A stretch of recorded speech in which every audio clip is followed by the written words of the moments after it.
company employs 450 workers in South Africa and produces various pumps and valves.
Somalia has declared a state of national emergency over locust invasion on the agricultural sector.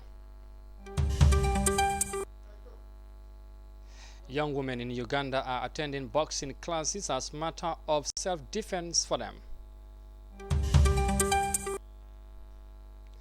Gambian top sprinter Gina Bass continues for gold as he wins the 60-meter race at the IWF Athletics Store. This and more coming on The World Today.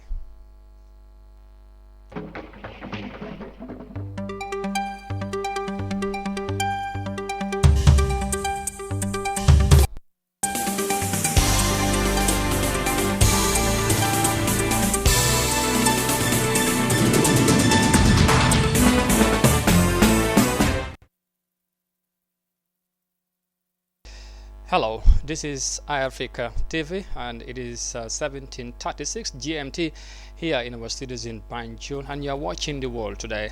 I am Amadou Kante, and now the news in detail. Gambia's Pastor Intercessionary Fellowship and the National Security Services Wednesday hosted the 4th edition of the National Peace Dialogue aimed at maintaining peaceful coexistence in Gambia's diverse society. During the day gathering, participants shared ideas and experiences on matters of concern with the objective of sustaining peace. Details of that in this report. The Pastors Intercessionary Fellowship, in collaboration with National Security Services, Wednesday hosted the 4th edition of National Peace Dialogue and Stability held at the National Association for Cooperative Credit Union of the Gambia in Kanifing. The event brought together government officials, religious leaders, politicians, and the security sector, and created discussion among matters of peace building, unity, tolerance, and stability in the country. The gathering also provided participants the opportunity to discuss issues of national concern and seek resolutions to enhance peaceful coexistence and resolve disagreements and conflicts that could threaten peace and stability. Speaking at the opening ceremony, Bishop John A. Banner said the gathering is geared towards promoting peace, stability, and tolerance among Gambian people. He emphasized that everyone should take deliberate steps to ensure that peace prevails and the message of unity is spread. We must remember that sustaining heritage and stability take responsibility as well that the peace the nation for is not compromised but preserved. Lamin Banda, Deputy Commissioner of Police Attaché at the Ministry of Interior, explained that emerging of the new dispensation, government has been committed to provide and maintain peace and security in the country. The past regime. A newfound democracy, the TRRC, the CRC, this were peace, security, and on behalf of the that people need to to ensure that peace and order is maintained that could jeopardize peaceful coexistence in the country, saying peace should be everybody's concern. He said any religious leader who does not advocate for peace does not deserve to be followed. Peace is everybody's need. And peace is the only savior. And any religion, any religious leader that cannot preach for peace, that cannot provide for peace for his people, he is insignificant. He don't deserve to be followed. And he should not be followed. Any religious leader that advocate for trouble, advocate for killing, advocate for fighting, advocate for tribalism, advocate for sectionalism, advocate for discrimination, forget him. He's not a leader, he is not religious. Organized on the theme, Dialogue to Promote National Peace Heritage, the gathering emphasizes the importance of religious leaders and security agencies in promoting peace and stability and meaningful development. Since its inception in 2003, the Pastors Intercessory Fellowship has been focusing on preaching peace and unity and praying for the nation for the betterment of all. Reporting for Africa News, I am Amadou Kante. From that report on Dialogue for Peace, next we head to Tunisia, or Somalia rather, of course, where the government of Somalia has declared a national emergency over a locust intervention on agricultural fields in the region. Minister of Agriculture and Integration Hussein described the locust as a major threat to the country's food security. In December last year, waves of locusts destroyed nearly 1,000 hectares of farmland and pastures in Somalia, according to the Somalia government. Let's have more details of that in this report. Somalia has declared a national emergency following a massive locust infestation in most parts of the country, the worst to hit the Horn of African nation in quarter a century. Experts say a large swarm of desert locust has in recent months consumed huge amounts of crops, placing people and livestock at great risk. Mogadishu says it is not prepared to handle the locust invasion that is expected to worsen, especially during the upcoming harvest season. The locust invasion hit us by surprise. For close to 3 decades, Somalia never saw such an infestation. The government does not have the capacity to contain the invasion. Most of our locust control centers were destroyed during the war. The latest invasion is worrying because we fear it might return during the harvest season. Speaking in Mogadishu during a launch of a food security and nutrition analysis unit in Somalia, experts say that millions of dollars is needed to tackle the infestation in East Africa. The appeal that the FAO has launched globally, but for the 3 countries that for now have witnessed locust infestation, which are Somalia, Kenya and Ethiopia, is up to $76 million US dollar. This figure is likely to increase as the movement of the locust and the projections evolve rapidly. Recent estimates put the number of humanitarian cases to 4.1 million people, with quarter the number in dire need of urgent humanitarian assistance. Local Central Somalia and pastoral invasion in the coming weeks. The infestation is widespread and it could cause significant damage, potentially in pastoral areas, as well as the dire season. That needs to be addressed through continued close monitoring of the situation, as well as urgent scaling up of control measures. From the Red Sea flocked rainy season menace. Meanwhile, infestation is expected to hit the country again in April. Talk about us of the ongoing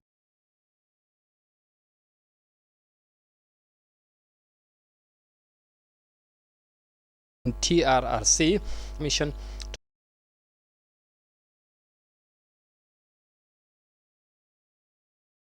Muslim Jamaat. Aissatou Tamba has more details of that report. Former Commissioner General of Gambia Revenue Authority Baba F. Tawale on Wednesday told the Truth, Reconciliation and Reparation Commission TRRC that he lawfully dismissed from his position and then arrested by the National Intelligence Agency. Testifying on his arrest and detention, Mr. Tarawale explained that he became Commissioner General in February 2007, but he lost the job in 2009 while under custody of the NIA. Mr. Tarawale testified that upon arrival from his studies in Tunisia, Juan Luis Gomez and Dembambai asked him to report to the NIA headquarters, where he was detained together with 5 of his colleagues for 20 days. To join, I found some of my colleagues there. Commissioner of Domestic Taxes, Mr. Sanya, Mr. Babukar Loom, Mr. late Idrissa Toure, Mr. Malamin Marena, 6 of us, and Modigay. Thank you. And you already said you were there for 20 days. Yes, 20 days from the 20th of May 2009 to 9th of June 2009. Leader of the Ahmadiyyan Muslim Jamaat in the Gambia explained he had to continue to work in peace away from government. You were dismissed at that time from your services in 2009. What happened after that? After 2009, I continued to work with the Ahmadiyya Muslim Jamaat as Amir, as the head of the Jamaat. And what does that position entail? That position entails in charge of all activities of the Jamaat, our tabligh, that is the preaching, training, education, humanitarian activities. I'm in charge of all these activities. Mr. Tarawale explained that the new government turned down his request for backdated payment of salary, on point that government was not obliged to effect any payment. Reporting for iAfrica News, I am Aissatou Tamba. And from that report there by Aissatou, we will now take a break and come back shortly with the remaining of the stories. More to come. Stay with us.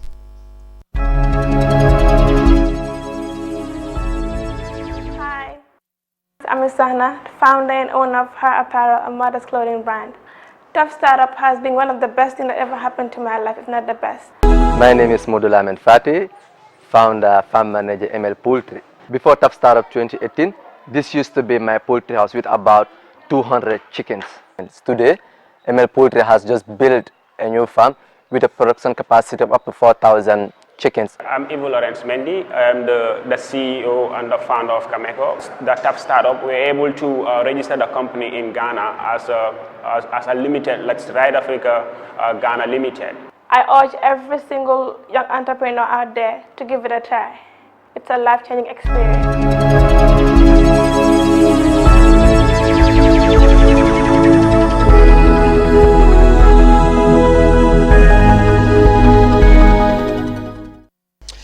Welcome back. You are watching The World Today on Africa TV, and now to the rest of the stories. Next to Libya, where the Libyan crisis has taken a great human and economic toll on the Libyan people, and the economy is also true of Tunisia. On humanitarian side, the political instability in Libya and the escalation of violence has led to civilian deaths, large displacement, and the disruption of basic social services. For example, Tunisia is now facing economic challenges. Details of that in this report. Experts noted that when Tunisia decided to stay away from the Libyan political scene, other countries like Turkey managed to take up a leading role in the country. This has seriously impacted Tunisian-Libyan trade. Before 2014, Tunisian agri-food products used to dominate Libyan markets. Today, however, Turkey has replaced us. 80% of the products that are currently available in Libyan supermarkets are Turkish. Bilateral trade reached $636 million in 2014, against $884 million in 2011. Tunisia's trade volume with Libya reached $600 million in 2019. Libya was one of the most important markets in Africa for Tunisian investors and companies. Insecurity reigns and the climate of investment does not encourage business in the neighboring country. The situation improved in 2019, but it is not enough. The governor of the Central Bank of Tunisia stressed the need to boost Tunisian-Libyan trade so as to achieve the same results of 2010. In 2010, Libya was Tunisia's second client after the European Union. In addition, we used to import fuel from Libya in exchange for other products made in Tunisia, and over 150,000 Tunisian workers earned a living on Libya soil in 2010. Experts argue that it is unacceptable that Tunisia has not appointed any ambassador to Libya so far, while many countries have created an office under the presidency of the Republic, which is exclusively in charge of economic affairs with Libya. Economists believe that in the absence of a clear economic recovery plan with Libya, Tunisia risks to permanently lose this market within the next 5 years. The Union of Industry has urged the government to take urgent measures. Impact on the ongoing civil war in Libya continues to hit neighboring countries. And from that report, next we head to Uganda and talk about women and boxing, because boxing clubs in Uganda are now enrolling young women who desire fighting skills to protect themselves for unexpected harm. The game is known for keeping boys off the street, but women now say they'll look up the winning medals on the continent. This means that women are in actions to balance the ratio of participation with their male counterparts, and details of that in this report. Punching her way out of trouble, Joy Namabiro is mastering self-defense skills, and she's already started putting these skills to use. 2 men attacked me and they wanted to take my money, but I was able to defend myself. Helen Baleke is the brains behind this women's empowerment program. Most affected are teenage mothers who stay in the slum. Drug abusers rape them and abandon them with their children. Because of the lack of parental care and acceptance by their families, young mothers often suffer stigma. Most of them drop out of school, engage in forced marriages, suffering abuse and neglect, and spend the rest of their lives in poverty. But through boxing, their lives are now being transformed. Every day, about 30 women gather here to learn how to defend themselves, but also polish their boxing skills. Apart from acquiring self-defense skills, women are also getting financial benefits from the sport. After training, we go for boxing competitions where we get some money.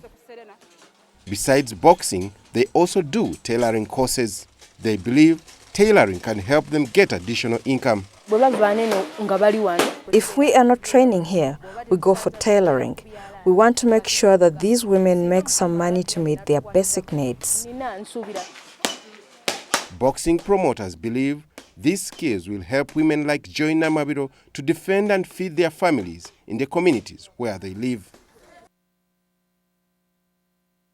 Well, some strong women there, of course, doing boxing. That looks very interesting. And from that report, we come back home and talk more sports and talk about our very own Gina Bass, because Africa's best female athlete, Gina Bass, has added a glory in her name after finishing on the top spot in the 60 meters event at the International Association of Athletics Federation in Germany on Tuesday. Dubbed as PhD Bank Athletics meeting, the competition is a mix of the best athletes from 11 disciplines. Gina Bass from the Gambia pinned a historic 60 meters at 7.16, followed by Al-Ajladel Ponte of Switzerland at 7.27, and among others were Sania Collins of the United States came third at 7.28, and Majrai Van of Netherlands at 7.31.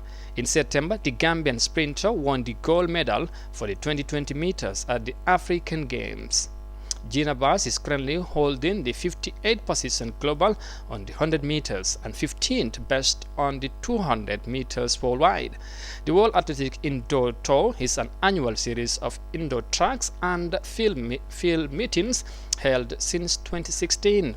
It was designed to create an IAAF Diamond League meant to raise the profile of indoor tracks and field and replace the IAAF Indoor Permit Meeting Series. And from that great feat of Gina, of course, we wish her well, and we hope she will continue making all Gambians proud. Keep it up, Gina. And with that, we bring this news bulletin to an end. But for more on these stories and others, you can log on our website on iafrica.tv. Once again, I am Amadou Kante, and bye for now.